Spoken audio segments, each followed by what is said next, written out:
अस्सलाम वालेकुम स्टूडेंट्स। इस वीडियो लेक्चर में हम बात करेंगे डेप्रिसिएशन की, कि डेप्रिसिएशन क्या है और डेप्रिसिएशन कैसे चार्ज होती है और कैसे बुक्स में रिकॉर्ड होती है, और आईएएस जो है वो डेप्रिसिएशन के हिसाब से क्या क्या कहता है। लास्ट वीडियो में हमने डेप्रिसिएशन कैलकुलेट करने के मुख्तलिफ मेथड्स देखे थे। अब हम डेप्रिसिएशन के बारे में मजीद बात करते हैं। और आईएएस कहता है कि each part of an item of property plant and equipment with a cost that is significant in relation to the total cost of the item shall be depreciated separately। इस पैराग्राफ को समझाने के लिए मैं दो मिसालें लेता हूँ। लेट से कि आपने एक कार परचेज करी और उस कार की वैल्यू है 8 लाख रुपए।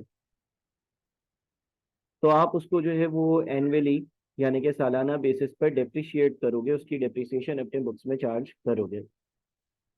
दूसरी एग्जांपल यूँ ले लो कि आपने कोई एयरक्राफ्ट लिया और उस एयरक्राफ्ट की जो टोटल वैल्यू है ना वो 50 मिलियन है। और इस 50 मिलियन के जो है वो मुख्तलिफ हिस्से हैं। 20 मिलियन रुपए इसमें एयरक्राफ्ट की बॉडी के हैं। 20 मिलियन रुपए एयरक्राफ्ट के इंटीरियर के हैं। और 10 मिलियन जो है वो इंजन वगैरह इन कॉस्ट के हैं। तो इसका मतलब ये हो गया कि मेरा जो ये एक single property plant and equipment है, इसके मुख्तलिफ हिस्से हैं और हर हिस्से की जो है ना वो एक सिग्निफिकेंट कॉस्ट है। 40%, 40% और 20% ऑफ दी टोटल अमाउंट। इसका मतलब ये हो जाता है कि अगर हम बात करते हैं एयरक्राफ्ट की, तो जो एयरक्राफ्ट है उसके हर अलग सिग्निफिकेंट हिस्से को हम अलहदा डेप्रिशिएट करेंगे। इसकी मजीद वजाहत अगले पैराग्राफ में पढ़ते हैं। An entity allocates the amount initially recognised in respect of an item of property plant and equipment to its significant parts and depreciates separately each such part. यानी कि एक एंटिटी जो है वो अपनी प्रॉपर्टी प्लांट एंड इक्विपमेंट की जब cost recognise कर लेती है तो वो टोटल कॉस्ट जो है उसके सिग्निफिकेंट पार्ट्स कर दे, हिस्से कर दे, और हर हिस्से को सेपरेटली डेप्रिशिएट करे। आगे एग्जांपल देते हैं। For example it may be appropriate to depreciate separately the airframe and engine of an aircraft, जैसे कि मैंने ऊपर मिसाल दी। Similarly, if an entity acquires property, plant, and equipment subject to an operating lease in which it is the lessor, it may be appropriate to depreciate separately amounts reflected in the cost of that item that are attributable to favorable or unfavorable lease terms relative to market terms। अब यहाँ पर and में ये जो lease वाली बात कर रहा है इसको फिल वक्त हम इग्नोर करते हैं। ये लीज का आईएएस है उससे रेलेवेंट है, तो आप पहले ही लाइन पर अभी चीजें देखें। 45 में बोलता है significant part of an item of property plant and equipment may have a useful life and a depreciation method that are the same as the useful life and the depreciation method for of another significant part of that same item. Such parts may be grouped in determining the depreciation charge. अब वो बोलता है कि चलो आपने इसके तीन हिस्से कर लिए, एक हिस्सा ये हुआ, दूसरा हिस्सा ये हुआ, तीसरा हिस्सा ये हुआ, तो आप तीनों की अलग डेप्रिसिएशन चार्ज करना। पहले तो इसने वो बोला। फिर इसने ये बोला कि ऐसा हो सकता है कि इसमें से कुछ हिस्से ऐसे हो, मिसाल के तौर पर बॉडी और इंजन, जिसकी यूजफुल लाइफ भी सेम हो, डेप्रिसिएशन का रेट भी सेम हो। तो उसे बोला डेप्रिसिएशन चार्ज करने के लिए इन दोनों को क्लब कर सकते हो। जाहिर है आंसर डिफरेंट नहीं आएगा। अगर मैं 20 मिलियन का 10% लूँ 2 मिलियन, और फिर 10 मिलियन का 10% लूँ यानी कि 1 मिलियन और ऐड करूँ तो भी 3 मिलियन आएगा। और अगर मैं इन दोनों को ऐड कर दूं 30 मिलियन और फिर 10% लूँ तो भी 3 मिलियन ही आएगा। अच्छा, फिर लिखते हैं to the extent that an entity depreciate separately some parts of an item of property plant and equipment it also depreciate separately the remainder of the item.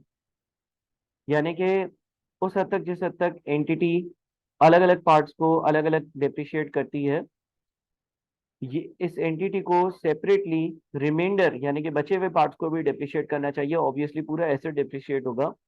The remainder consists of the parts of the item that are individually not significant। insignificant items की clubbing कर दो, यानी कि अगर एक एक million वाली तीन चीजें और भी हैं तो उन तीनों को ऐड कर एक साथ डिप्रिशिएट कर दो। If an entity has varying expectations for these parts, approximation techniques may be necessary to depreciate the remainder in a manner that faithfully represents the consumption pattern and or useful life of its parts। अगर ऐसा लगता है छोटे मोटे अलग अलग parts हैं और हर किसी की यूजफुल लाइफ डिफरेंट है, तो आप अपनी जजमेंट अप्लाई कर और एक एस्टिमेटेड मेथड यूज कर लेना जो इसको फेयरली रिफ्लेक्ट करे। बहरहाल इस डिटेल में इतना ना जाओ, फिल वक्त ये याद कर लो कि भाई एक एसेट है, एक पर्टिकुलर एसेट है जो कि बहुत बड़ा एसेट है और उसके मुख्तलिफ हिस्से हैं, दो तीन चार हिस्से हैं, तो उन हिस्सों को अलहदा अलहदा आप डिप्रिशिएट कर सकते हो। ठीक है। An entity may choose to depreciate separately the parts of an item that do not have a cost that is significant in relation to the total cost of the item. एक an entity may choose to depreciate separately, एक entity अपनी मर्जी से ऐसा कर सकती है कि वो किसी एक पर्टिकुलर पार्ट की डेप्रिसिएशन सेपरेटली चार्ज करे। An entity may choose to depreciate separately the parts of an item that do not have a cost that is significant in relation to the total cost of the item. यानी कि ऐसा भी हो सकता है, ऐसा भी हो सकता है कि 50 मिलियन के एयरक्राफ्ट में एक पार्ट हो जिसकी वैल्यू हो 5 लाख रुपए, यानी कि इनसिग्निफिकेंट हो, तो एंटिटी उस इनसिग्निफिकेंट, यानी कि इतना ज्यादा in comparison to cost significant हिस्सा नहीं है, इसके लिए एक सेपरेट डेप्रिसिएशन मेथड भी यूज कर सकती है। The depreciation charge for each period shall be recognized in profit or loss unless it is included in the carrying amount of another asset. जितना भी डेप्रिसिएशन चार्ज होता है वो प्रॉफिट एंड लॉस अकाउंट में जाता है, पहली चीज। यानी कि जब आप एंट्री पास करते हो डेप्रिसिएशन की, देखिए एक एंट्री होती है डेप्रिसिएशन एक्सपेंस डेबिट। मिसाल के तौर पर एक साल की डेप्रिसिएशन है 500 और accumulated depreciation credit. Accumulated depreciation का जो अकाउंट है इसमें टोटल्स हो रहे होते हैं डेप्रिसिएशन के, यानी कि ये पहले साल की एंट्री है, पहले साल डेप्रिसिएशन एक्सपेंस डेबिट हुआ और एक्यूमुलेटेड डेप्रिसिएशन क्रेडिट हुआ। ये डेप्रिसिएशन एक्सपेंस का अकाउंट है, ये एक्यूमुलेटेड डेप्रिसिएशन का अकाउंट है। डेप्रिसिएशन एक्सपेंस के अकाउंट में यहाँ पर डेबिट लिख दिया, साथ में एक्यूमुलेटेड डेप्रिसिएशन, एक्यूमुलेटेड डेप्रिसिएशन के अकाउंट में इधर डेप्रिसिएशन एक्सपेंस लिख दिया, साथ में 500। इसके बाद जब इसको प्रॉफिट एंड लॉस अकाउंट में लेकर जाया जा रहा होगा तो profit and loss account debit 500 और डेप्रिसिएशन एक्सपेंस क्रेडिट 500। साल के एंड में ये डेप्रिसिएशन चार्ज जो होगा ये प्रॉफिट एंड लॉस अकाउंट में चला जाएगा, तो ये जो डेप्रिसिएशन एक्सपेंस है इसमें यहाँ पर प्रॉफिट एंड लॉस अकाउंट और यहाँ पर आपके पास जो प्रॉफिट एंड लॉस अकाउंट है उसमें डेप्रिसिएशन एक्सपेंस आ जाएगा एज ए एक्सपेंस, यानी कि ये खर्चा है। ठीक है। अच्छा, जब साल खत्म होता है तो डेप्रिसिएशन एक्सपेंस का अकाउंट तो क्लोज हो गया। आप देखें दोनों जगह पर सेम अमाउंट है। एक्यूमुलेटेड डेप्रिसिएशन का जो अकाउंट है इसमें कैरिड डाउन 500 और साथ में ब्रॉड डाउन भी 500 आ जाएगा। अब जब ईयर नंबर 2 होगा, जब दूसरा साल होगा, तो दूसरे साल क्या होगा, दूसरे साल जो है वो डेप्रिसिएशन एक्सपेंस का अकाउंट दोबारा से डेबिट होगा 500, एक्यूमुलेटेड डेप्रिसिएशन का अकाउंट क्रेडिट हो जाएगा 500।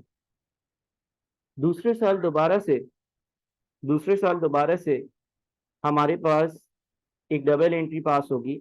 अगर मैं सेकेंड ईयर के अकाउंट्स बनाऊं, सेकेंड ईयर के अकाउंट्स में एक्यूमुलेटेड डेप्रिसिएशन का जो अकाउंट है इसमें तो ब्रॉड डाउन आ रहा है 500 यहाँ पर, डेप्रिसिएशन एक्सपेंस का अकाउंट डेबिट होगा वापस से और एक्यूमुलेटेड डेप्रिसिएशन का जो अकाउंट है वो क्रेडिट हो जाएगा 500। ठीक है। और फिर वापस से एक एंट्री पास होगी profit and loss account debit 500 और एक्यूमुलेटेड डेप्रिसिएशन क्रेडिट 500, यानी कि ये जो डेप्रिसिएशन एक्सपेंस का अकाउंट है इसमें इधर पीएन लिखा हुआ आएगा और प्रॉफिट एंड लॉस अकाउंट जो है इसमें आपके पास यहाँ पर डेप्रिसिएशन एक्सपेंस लिखा हुआ आएगा। एक्यूमुलेटेड डेप्रिसिएशन का जो अकाउंट है ये यहाँ पर 1000, कैरी डाउन 1000 और ब्रॉड डाउन 1000। ठीक है। एक्यूमुलेटेड डेप्रिसिएशन का अकाउंट हर साल डेप्रिसिएशन इकट्ठा करते करते बढ़ाता रहता है। डेप्रिसिएशन एक्सपेंस का अकाउंट सिर्फ और सिर्फ एक रूट होता है ताकि पीएनएल में डेप्रिसिएशन एक्सपेंस चार्ज हो जाए। तो पहली चीज तो ये लिखी हुई थी, और जब हम सवाल करेंगे या आप मजीद एग्जाम्पल्स देखेंगे डेप्रिसिएशन से रिलेवेंट तो इसमें और चीजें आपको समझने को मिलेंगी। साथ में यहाँ पे लिखा हुआ है unless it is included in the carrying amount of another asset. कभी कभार ऐसा होता है कि आप एक एसेट इस्तेमाल कर दूसरा एसेट डेवलप कर रहे होते हो, यानी कि उस केस में ये जो दूसरा एसेट आप बना रहे होते हो उसकी कॉस्ट में एक एसेट की डेप्रिसिएशन एक्सपेंस की वैल्यू जो है वो कैपिटलाइज हो रही होती है। ये सेल्फ कंस्ट्रक्टेड एसेट्स होते हैं, ठीक है। इसके बारे में हम पढ़ेंगे जब पास पेपर्स करेंगे। लेकिन सेल्फ कंस्ट्रक्टेड एसेट्स के लिए यानी कि खुद अगर मैं कोई एसेट बना रहा हूं और उसके लिए कोई और अपनी ही मशीन इस्तेमाल कर रहा हूं, तो जो अपनी मशीन इस्तेमाल कर रहा हूं उसका depreciation expense profit and loss account में नहीं जाएगा, बल्कि उसका जो डेप्रिसिएशन चार्ज वाला एक्सपेंस का अमाउंट होगा वो उस पर्टिकुलर एसेट की कॉस्ट में ऐड हो जाएगा। तो इस हिसाब से इस सिनेरियो में पहली एंट्री तो सेम बनेगी, यानी कि डेप्रिसिएशन एक्सपेंस डेबिट और एक्यूमुलेटेड डेप्रिसिएशन क्रेडिट। अब ये जो डेप्रिसिएशन एक्सपेंस यहाँ पर आ रहा होगा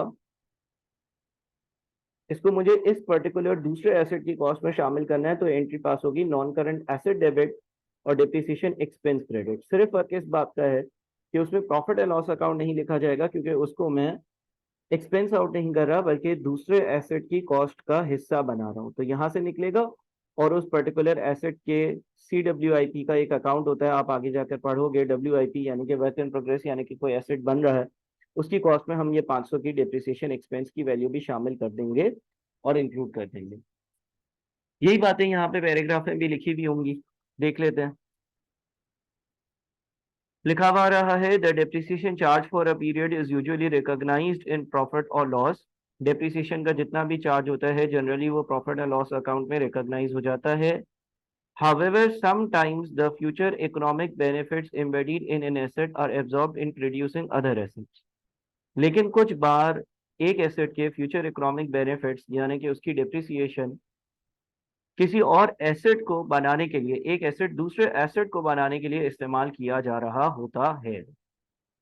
In this case, the depreciation charge constitutes part of the cost of the other asset and is included in its carrying amount। इस केस में एक एसेट का डेप्रिसिएशन चार्ज जो होता है वो दूसरे एसेट की कॉस्ट में शामिल कर दिया जाता है, कैरिंग अमाउंट में शामिल कर दिया जाता है। For example the depreciation of manufacturing plant and equipment is included in the cost of conversion of inventory CIAS2। Similarly, depreciation of property, plant and equipment used for development activities may be included in the cost of an intangible asset recognized in accordance with IAS 38 intangible assets। ठीक है जी। तो यहाँ पर भी आपको कुछ depreciation से relevant चीज़ों का आइडिया हुआ होगा। आहिस्ता आहिस्ता आहिस्ता आहिस्ता आप इम्प्रूवमेंट फील करेंगे और एक वक्त ऐसा आएगा कि जब हम पास पेपर करेंगे पूरा IAS पढ़कर तो इंशाल्लाह आपको इस पर पूरी ग्रिप हो जाएगी। अगले वीडियो में हम मजीद चीज़ें डिस्कस